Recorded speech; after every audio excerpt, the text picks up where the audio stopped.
So basically, we've come to a sticking point in the applications because you've been out of because it's been over a year since you've last done the Abitur. If you're in a country which is a non-native English speaking country, you're obliged when applying to these courses in Ireland to have done a proficiency test. Okay, so the issue is that well, the first issue is that in some cases you do the test and you get the result 10 days later, you know. So at the moment we're on the 6th of January and the application close date is the 20th of January. So we have to apply by the 20th of January. So I need to have your scans, which you said you're going to send. And also we need to look at this test.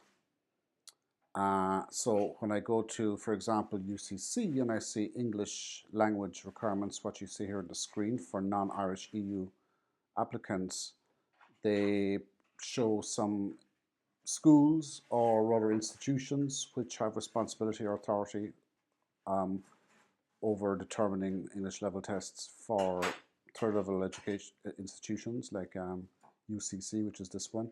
So here, for example, they have one called Duolingo. Then there's the TOEFL, which is Test of English as a Foreign Language. IELTS, which is another common one that comes from Cambridge. University of Cambridge is down here separately, so maybe it's not. Maybe it's not from Cambridge. I don't know what it means actually, IELTS, but it's quite a common one.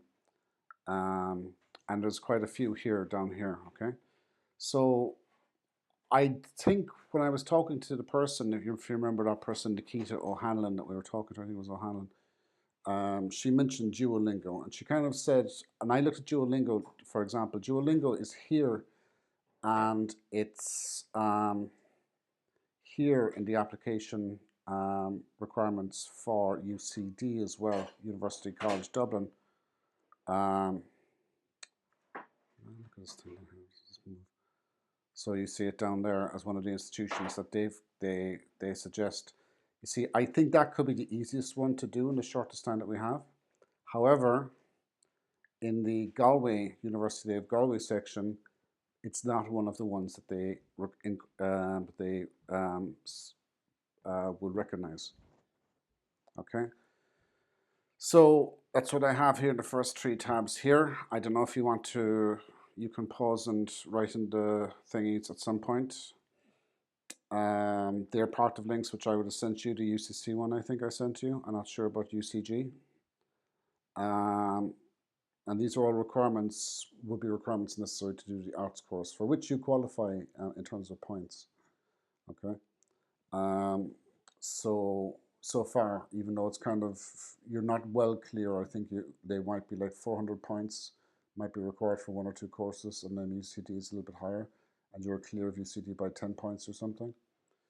So anyway, here's IELTS, TOEFL again. So that's in the UCD registry, or the UCD registry of companies here, which you can go to do this course. Okay, so if you look at Duolingo, for example, I went down earlier and I did this thingy here. If I go here, I suppose if I go back, I go to Duolingo, online shuffle history, English test and all of that. So if you just put in Duolingo, you'll get there. You have to register and then you get a practice test. And they seem to be, like I don't know the level, but it's recognized by UCC and UCD. And it seems to be kind of very user-friendly here online. It's an online one. So it might be worth looking at that, and then we have to determine how to do the testing, but you can look at that. I also know a little bit about IELTS, and except what the acronym means. Let me just see, IELTS over here is probably better. So let me just see, complete this is TOEFL, and that is that. So IELTS is originally an English proficiency test, and it's divided into listening, reading, writing, speaking. That's the basic content of the exam. 40 questions on some listening things. Now, usually it's not difficult, okay? I would say, and it's very well recognized, you know, the IELTS exam. It's really globally recognized. And I would say that you might have a chance with that, except that's the one for which you have to wait 10 days to get the result, you know. So in order to avail of that opportunity that we have in this 14-day window, you'd really have to start looking at two things: when you want to do the test and how to get time to practice it. You know, to practice this format, the structure. You know, you've got examples here easily from some of the links where you can link out to further information. And the thing about this is that they recognize, in all cases, I think they recognize also the, let me just see if they recognize when the IELTS, to get to the academic. Okay, here they're looking for the academic one. It's the UCC. Do they recognize the non-academic? No, they don't. All right, okay. So even though, see, that's the academic version here of IELTS. Okay, it says both test center and online versions are accepted. Okay, so online version I was looking at here, and here's IELTS online. So what does it say about that? And this is the one that we had where the structure originally is the four, what they call the four skills: listening, reading, writing, speaking, you know. So, so same test of four skills delivered by humans for humans, okay. So your speaking test will be with a human examiner, okay? It happens via an online video call. Okay, so it's okay to say, excuse me, and stuff like that.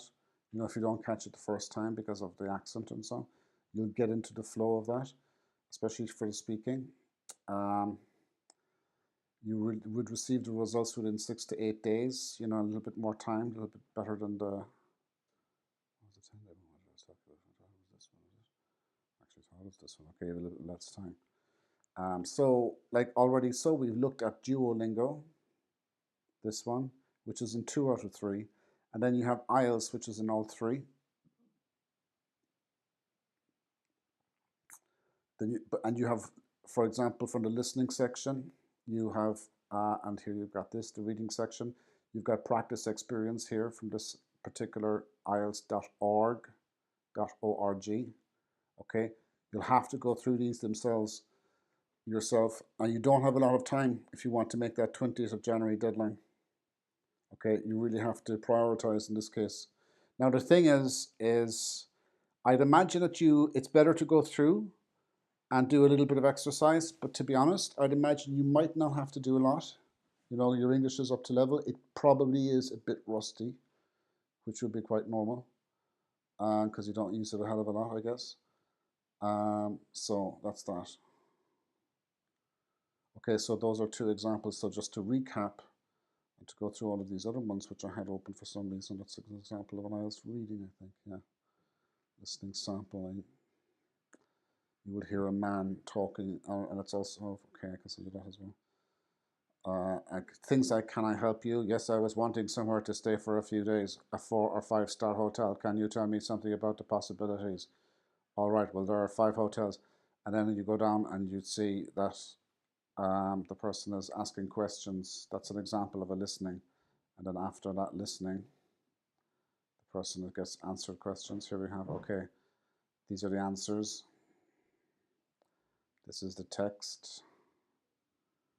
These are the questions. This is sample text. Yeah, it's just, you can see the kind of stuff it is. Don't, if you're getting overwhelmed now about all this information, don't be, because it's kind of, it comes much better second time around. Okay, that's not a great example. What about here? Okay, TOEFL. Okay, TOEFL is another one. TOEFL is another very common one. So we've looked at, so far, we've looked at Duolingo, which is 2 out of 3. And now we're looking at IELTS, which is featuring on all of them because it's very well recognized. TOEFL is another one. There's other ones. There's Cambridge examinations, PTE academic, you know. ETAP, Trinity, I guess they're everywhere, but we don't really have a lot of time to be looking at all of these. Language Cert ESA, for example, is here in UCD, but I don't think it's here No, it's not here, for example, in Galway. TOEFL is here, IELTS is here, and IELTS Online. That's the one I'm thinking of. I don't know if it's an IELTS Academic Online. Probably is. That could be make it a little bit more difficult because your English would be good, but I don't know if you have really how good your academic English is. I imagine you pick it up very quickly, but I don't know how it is now. Anyway, okay, so those are options. So I would say let's look at Duolingo because it seems to be kind of accessible. Maybe, you know, AKA another also known as maybe easy.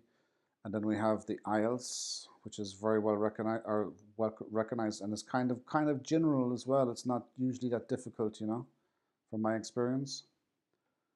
It should be okay for you. And then maybe we can think about TOEFL afterwards. Okay, nothing more there. Okay, and there's the TOEFL entry page. There's like all of these places have official web addresses as well where you can access them directly. Okay, so watch that and get back to me and let me know what you think. Okay, all right. Alrighty, now it's time to turn it off. Where do I turn it off now? Okay, love you, Mag. Talk to you soon.